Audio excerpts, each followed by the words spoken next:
We've got Dr. Dube in studio, and today we are chatting imposter syndrome. Now, I know that a lot of times people find themselves in the unfortunate predicament of feeling like an imposter.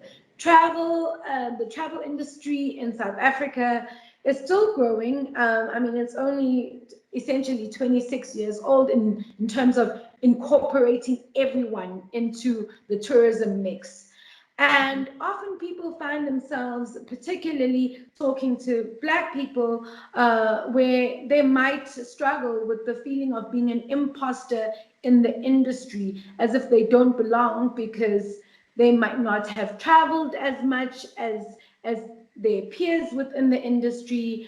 And so essentially what I'd like to break down is how can people work with this feeling of being an imposter and focus on growing their business instead of feeling doubtful about who they are and what they're doing in the industry? Michelle, I really appreciate this time to talk about this. There are many, this is quite akin to the scenario that Black professionals encounter in the world, in the corporate space, where there's a sense of not feeling like one belongs, feeling other in these spaces. And yes, these are often very new spaces for individuals. So like you're talking about now, individuals that are new to the travel space. But the challenge is that, Michelle, if we're always going to be looking to belong, you're always going to struggle, because belonging will often mean that you are acquiescing and you are doing what has been done in the same way. And the reality is that if you're going to try and do that which has been done, those who have always done it will always do it better. Mm-hmm. However, but in trying to acquiesce and in trying to belong, you often relinquish self. So it's important to not try and belong, but to be. To get into spaces and to be authentically yourself. You cannot be that which already is or has been. All you can be is yourself. You bring something completely different, something new. And you have to own that what you are bringing is different and is new. Yeah. And it may not necessarily be palatable, and it's definitely not going to belong. And that means you need to cease the desire to belong, right? Yeah. Stop trying to belong and instead just be. And what you'll find is that you'll find an energy to be able to move, to be able to be, to be able to explore, to be able to create. You'll be able to actually do more rather than trying to be accepted or to fit in. You are then able to just be. So stop. Gets you nowhere. All that happens is you are just frustrated. And learn from people that have come before you. Learn from the people that are in their respective industries. But this idea that you will belong, unfortunately, often can be problematic, because often you just won't. You will look different to the people that are in the space. They do things differently, and it's normal. But the whole point of you being there is to actually bring the difference. So but you have to sit and begin to accept that. And it's hard, Michelle. I'm not going to lie, it's hard. But when you accept that you don't belong, you're then able to free yourself. But now, not belonging doesn't mean that there is a relaxing of quality, right? It's about being excellent and doing and being your best in everything Yeah. that you do. All right. Being able to look at industry standards, you know, go above and beyond, but Mhm. without feeling the need to be confined with this idea of belonging. Yeah. So just drop the idea of needing to belong. Focus on what you're good at and what you enjoy and bringing your best foot forward. And essentially then if you drop the need of needing to belong, you also don't look necessarily for affirmation from the your respective environment. You have to find that affirmation from within.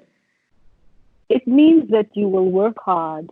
It means that you will learn as much as you possibly can in order for you to be at your best. You can only be at your best. You can only be excellent through hard work and endeavor.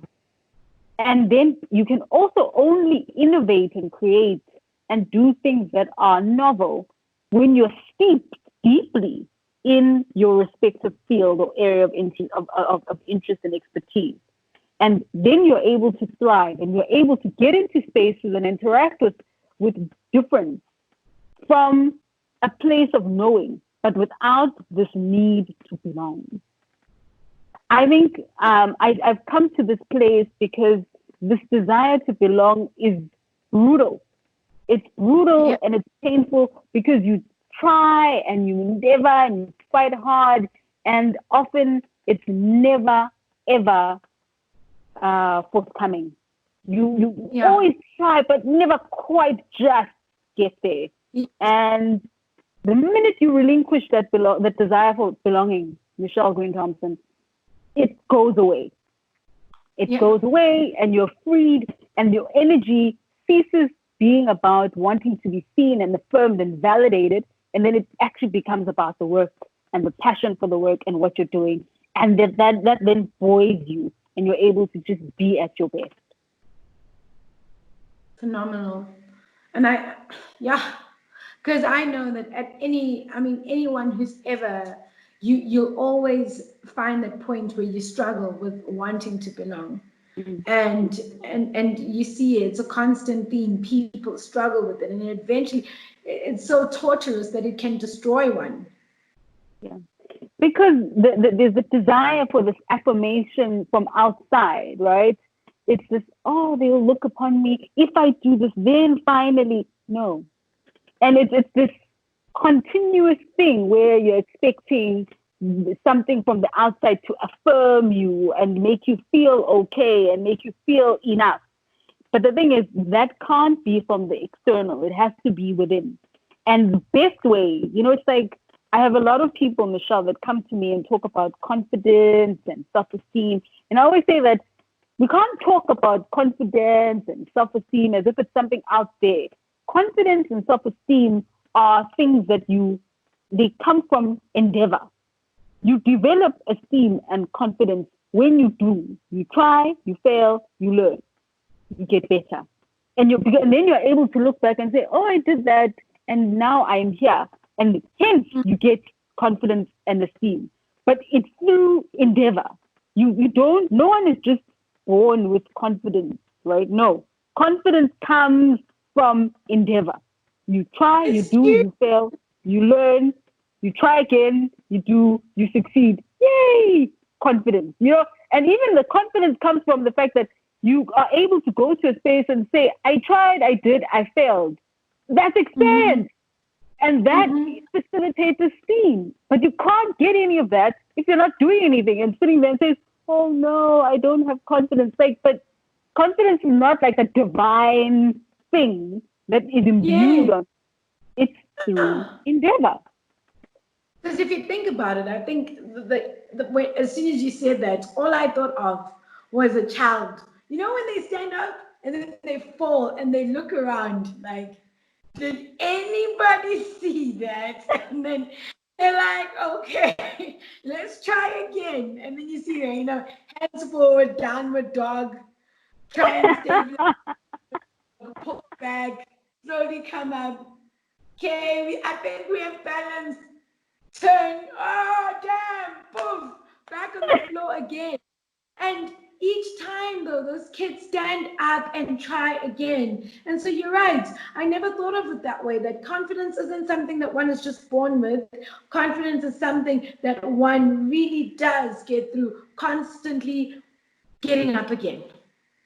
You Dr. cultivate confidence. Thought You about, cultivate esteem. yeah, yeah. So you cultivate yourself. So continuously plow yourself in what you do. Learn more, ask more. Go out there, meet new people, meet at least, you know, when they say meet at least two people a week that you never knew before, and you're just like, what? Whew. And also, and Michelle, I think the thing for me, for women in particular, it's going to be important to be okay with not knowing, right? The fact that you don't know is not a bad thing. It means that there's scope to learn and grow. To not be Yeah. threatened by what you don't know, to not be threatened by that which looks better, bigger, faster, but to allow yourself to learn. Let every situation be an opportunity to learn. A really, Yeah. really powerful book that I would really recommend, two powerful books that I'd recommend Black women in particular to read. It's Dr. Carol Dweck's Mindset and Brene Brown's Dare to Lead.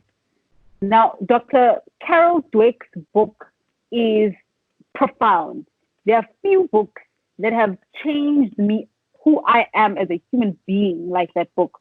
Because in the book, she talks about a fixed mindset and a growth mindset. A fixed mindset is this idea around the fact that, you know, I have finite intelligence, I have finite beauty, or, you know, you've got a limited amount of X, Y, Z. Where the growth mindset says, I am here, but if I put in effort, I can learn, I can grow. Failure is feedback. It means that I can learn, it means that it's giving me input, that if I look into that feedback, I can learn from that feedback and grow from that feedback. Failure is not it's not a judgment, right? When I fall or I don't succeed or I fail, it's not that I am a failure. The failure is feedback, and you go and you say, okay, so what happened there? Okay, if I did that, then I could have done this. All right, great. So the next time when I do this, I need to do that. And then you use that information as data that then helps you to be able to excel in the next endeavor. But everything is data. Success, failure, all interactions are data that help you grow. They're not a judgment on who you are as an essence. And in the fixed mindset, there's this idea that if I make a mistake, I am a failure. I am fundamentally, I am not intelligent. I am what? No. Whereas the person with the growth mindset will see every endeavor as one that if I put in time and effort, I can get better. I may not necessarily be the the best of the best, but I can get better.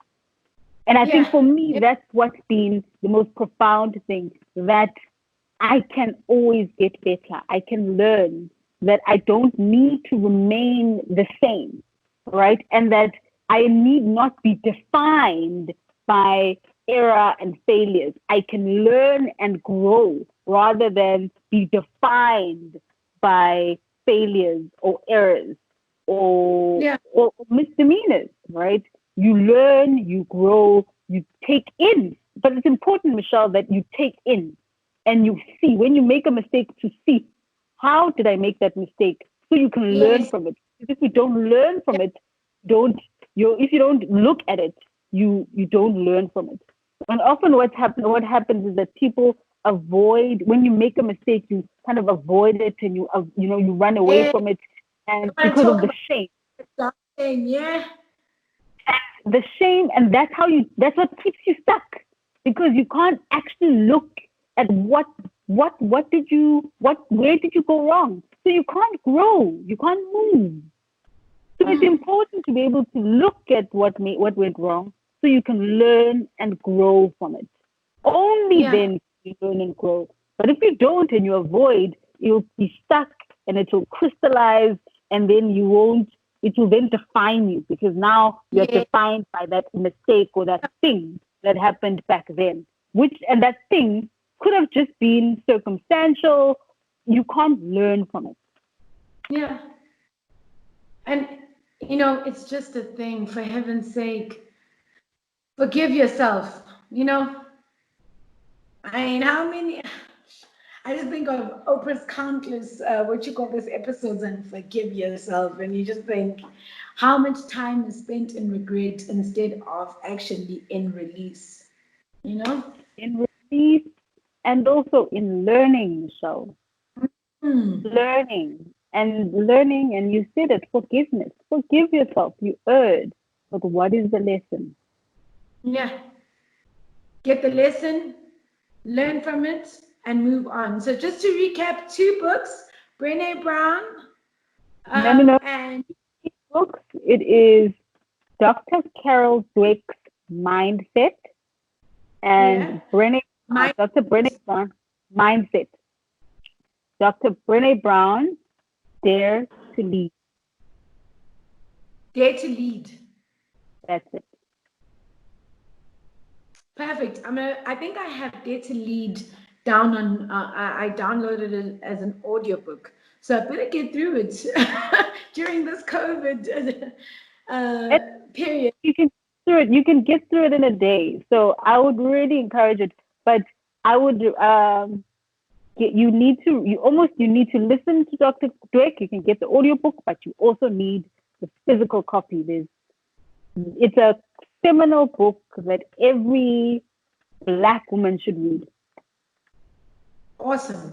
Fantastic.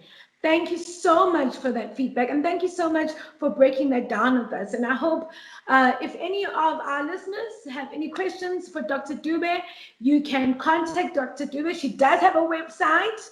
It's Dr. Timber. Yes, it's Dr. Timberlihle Dube .com, right? Yeah. Yes. So you can contact her through her website, or You can email me. The email address is on the website. You can call. You can send me a WhatsApp message if you'd like to schedule a consultation, or you'd like to order the TD journal, which is a journal that I have that will assist with reflection and really processing some of the things that you may be experiencing. And the number that you can do that on is 079 230 9084. That's 079 230 9084. awesome. Thank you so much, Dr. T. Thank Dr. Dube. I always call her Dr. T because her name is Timberlake, and I'm always like Dr. T, but it's actually Dr. Dube. So thank you so much for joining us and for offering us this information. And I will definitely be getting those two books. And I love your TV journal. It's been working for me. So thank you, Stacks, for that. And we hope to have you here soon for another topic on those who travel, meet themselves. For those of you who'd like to subscribe, please make sure that you click that button right now, subscribe, and share it with your friends. If you found it useful, share it. Thank you.